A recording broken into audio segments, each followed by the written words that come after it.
Hi, I'm Greg Corombos. My guest at this time is Karen Kerrigan, President and CEO of the Small Business and Entrepreneurship Council. She joins me now to explain why she believes the recently approved U.S.-Mexico-Canada trade agreement is a big winner for small businesses. And Karen, thanks so much for being with us.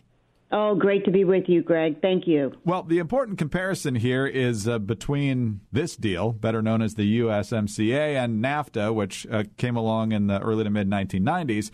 You say this deal removes, first of all, some onerous regulatory barriers that existed under NAFTA. So what are the changes and how do they help? Well, there was a lot of things. Well, obviously now, with our modern economy, with the Internet and with digital commerce, the original NAFTA agreement did need to be modernized. And I think, many of the changes that were made or have been made through USMCA specifically benefit small businesses, particularly given that many small business, it is a platform-based economy, and many entrepreneurs and small businesses use e-commerce to reach new markets. So the digital chapter itself is very important in terms of prohibiting customs duties and other discriminatory measures from being applied to digital products like ebooks, videos, music, software, games, etc.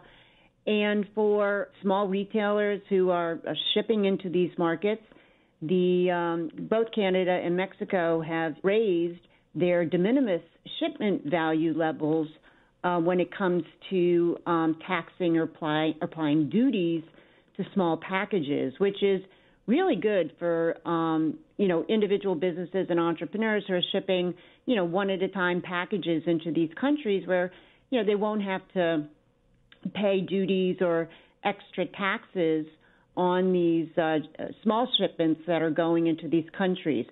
And then beyond that, I think, one of the other big things is that the red tape will be cut at the border. Customs procedures will be much more efficient and transparent. And this is all a big benefit, to small businesses who don't have the time and the resources to deal with, that type of bureaucracy or those type of administrative things, and makes them more competitive, and it makes these markets a lot more attractive to go into. So those are just some of the things among many other provisions as well. You mentioned in your statement following Senate passage on Thursday, Karen, that there's an entire chapter in here addressing access to Canadian and Mexican markets for small businesses. What's in that chapter that you believe small business owners should be excited about? This is really good for entrepreneurs and small businesses. Chapter 25 is solely dedicated to small to mid-sized businesses, and what that requires all the countries to do is to, establish portals and establish special help and assistance that, specifically assist small to mid-sized businesses in accessing the market. So, a lot of how-to things, a lot of special help, where they may be having problems. So it's going to be geared to small and mid-sized businesses to actually help them access the markets, number one.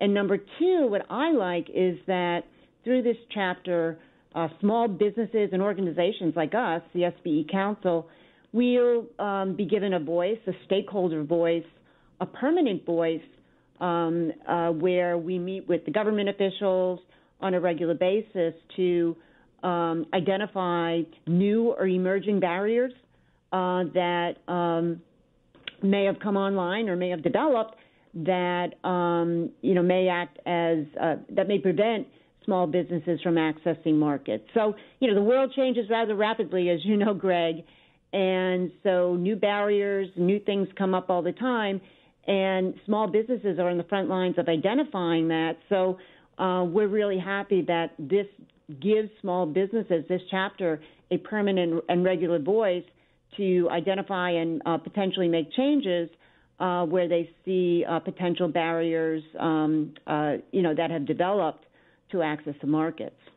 You mentioned a little while ago in our conversation, Karen, that the digital economy has transformed the economy since NAFTA was drafted over a quarter century ago.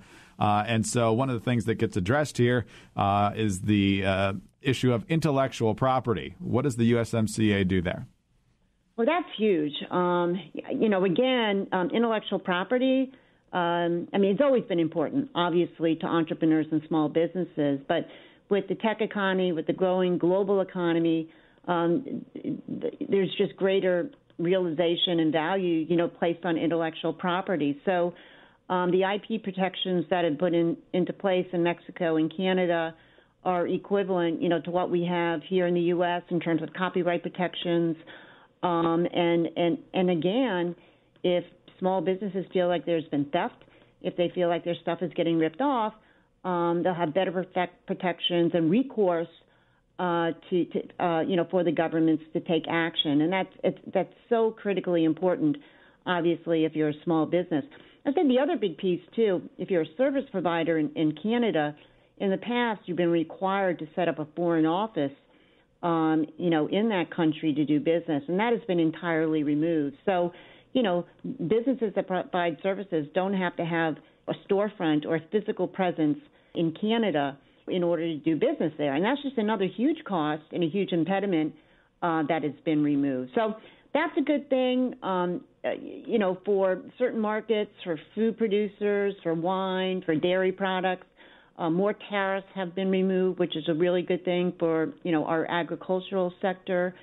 And the list goes on. I think it's going to be, already we have great trading relationships with Canada and Mexico, but given the digital economy, given the new rules of the road, things that develop, it just is big continuous improvement over the NAFTA agreement. And even that agreement, small businesses are very active in those markets, and we believe more will pursue business in Canada and Mexico, given a lot of these changes that will reduce costs, reduce risk, and just open up, big opportunity for them.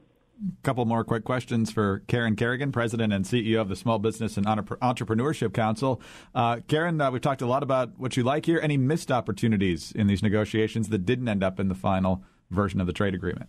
Well, I think the big one, that everyone is pointing to in terms of, not being sort of in the framework of how we do other agreements is on the biopharmaceutical area, where there was 10 years to respect the intellectual property of the biopharmaceutical sector. And, you have to realize, like every other industry out there, whether it's energy, manufacturing, and similar with biopharmaceutical, they're dominated by small, innovative companies. So, particularly in the biopharmaceutical industry, they're putting millions and millions and millions of dollars and lots of time in developing their product.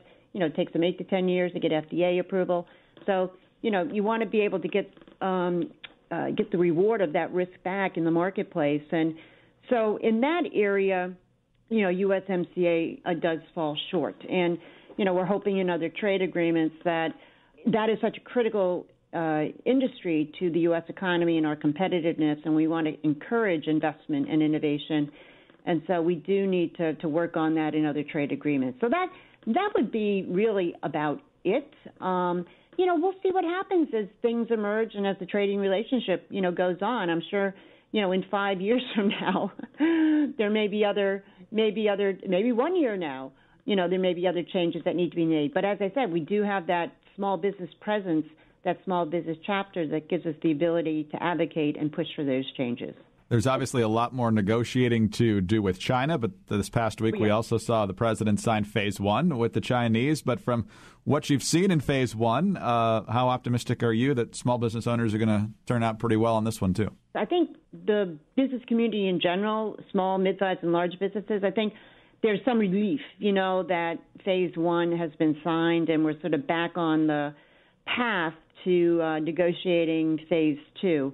I do think the IP issue is huge in terms of, China stealing a lot of our intellectual property, and it's a lot of small business IP that gets stolen, whether it's trade secrets or confidential business information. That IP theft amounts up anywhere from $180 to $540 billion each and every year. So getting China to promise to do heavier punishments, jail time, monetary fines for stealing IP, and taking this seriously, I think, is a good sign. We'll have to see, what happens if they actually execute on that. not forcing firms, and a lot of them have been small businesses, to transfer their technology in order to do business in that country is very good for U.S. businesses. We'll have to see, in terms of the promises that have been made for purchasing $200 billion worth of goods over the next 2 years. That includes agriculture, energy, manufacturing, and services. A lot of small businesses in the supply chain of the big companies that make or provide all those types of goods and services. We're just going to have to see, how that is accounted for and whether that actually happens. And I think that's one of the concerns. Is this managed trade, or is this truly free trade between businesses in the U.S. and businesses in China? There's a little bit of government management going on here, but maybe we have to do that to have a true free trade relationship. I would say the only other thing that is a pain point is the U.S. keeping those $360 billion worth of tariffs on Chinese goods, and that represents nearly 2/3 of everything Americans buy from China. So, those tariffs are costs on small businesses that they do pass on to customers. Obviously, the president and his team are using that as leverage. We know the Chinese economy is hurting, so hopefully they'll move very quickly on the IP stuff. There'll be more phase 2 of the deal will happen very quickly, and those tariffs will ultimately be removed. So that's my take there. We're totally changing the trading relationship with China, so it's going to take some time. And if they move forward on these IP protections, that's going to be very good for small businesses, because the Chinese marketplace is huge and has been a big benefit to many small businesses, and that will get better if China improves on the IP front and does things that are a little more in line with the global trading system. So a lot accomplished and a lot still to accomplish, especially when it comes to China. Karen, thank you very much for your analysis. Have a great weekend, and we'll talk to you later. Thank you so much, Greg. Karen Kerrigan, President and CEO of the Small Business and Entrepreneurship Council. I'm Greg Columbus, reporting for Radio America.